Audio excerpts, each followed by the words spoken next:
Hello, everyone. My name is Eva Hamid, and today I'm going to be talking about the history and culture of Lebanon, a small Middle Eastern country nestled in between Syria and Palestine, right on the Mediterranean Ocean.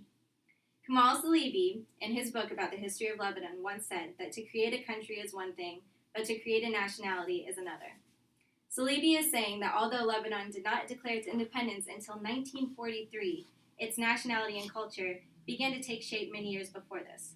This is why, in order to understand the vibrant and modern culture of the Lebanese people, we must examine the history of the land before Lebanon became her own independent nation. Lebanon's rich history began almost 7,000 years ago, in 5000 BC.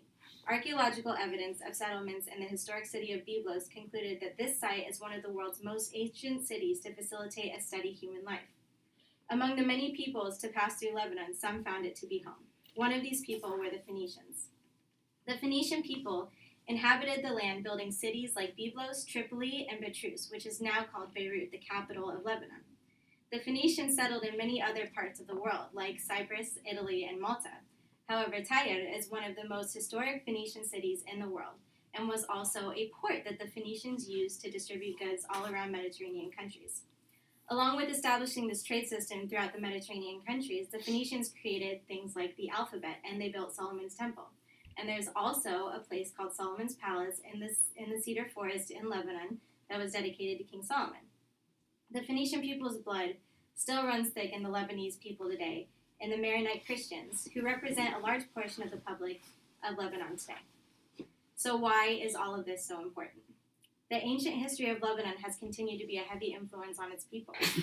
When we hear about the Middle East, I know it's funny, when we hear about the Middle East in the news, we immediately get this vision of desolate deserts and barren lands.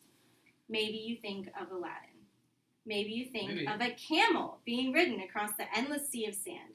But do you ever consider that parts of the Middle East could look like this? What about this? If you did not know this was Lebanon, where would you think these pictures came from? Italy. If you had never seen or heard of the Middle East and saw these pictures, what would your perception be of the people and the culture? Although the Middle East spreads over thousands of miles of land and has many different cultures within it, our perception of Arab countries and their people has been pretty negative as of yet.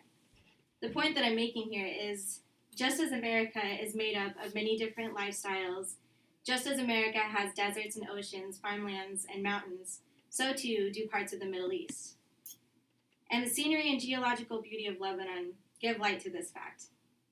In 2006, Anthony Bourdain, the host of the popular show called No Reservations, came to Lebanon to explore its beautiful scenery and culture. Despite the obvious beauty of the region, Lebanon is not immune to the civil and political unrest that has plagued the Middle East for centuries. Anthony Bourdain got a first-hand experience as Lebanese and Israeli troops clashed and began what is now known as the Lebanese-Israeli War of 2006. 5 years later, Bourdain actually came back to Lebanon and explained that it was as if the war was an ancient history already. He finally got to experience the culture. As I said before, the Phoenician people's heritage is still strong in the country. That is why many would describe Lebanon and its culture as more European than Arab.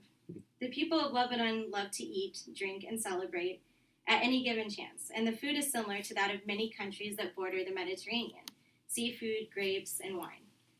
They're very typical to the European experience. However, there are some things that make Lebanese food special. Olive trees exist in Lebanon that have been dated back hundreds of years, still produce bountiful harvests, and create not only beauty, but some of the world's best olive oil. Garbanzo bean plants make what is now becoming a hot item in the U.S., hummus. And what is most well known in Lebanon is the tabbouleh, made from fresh parsley and bulgur wheat. The people of Lebanon are known to be some of the most hospitable in the world and will take any chance to show you the land and make you a meal that can be traced back generations. The average Lebanese family consists of 2 parents and a lot of children. They follow traditional gender roles, but women are allowed to work and drive, not like they are in Saudi Arabia.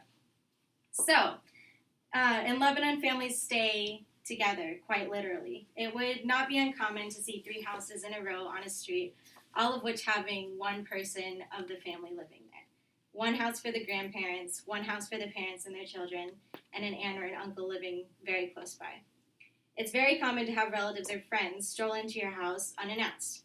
So you're probably thinking this is weird or invasive, but according to Lebanese culture, having a house guest is a privilege.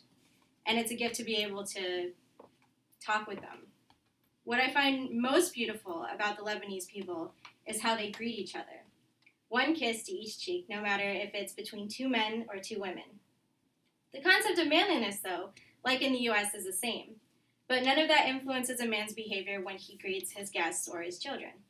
So although this region has experienced a lot of turmoil and violence, the culture centered around family, food, and fun exists. Maybe because of the violence, or maybe in spite, but it exists just the same and runs deep in the culture.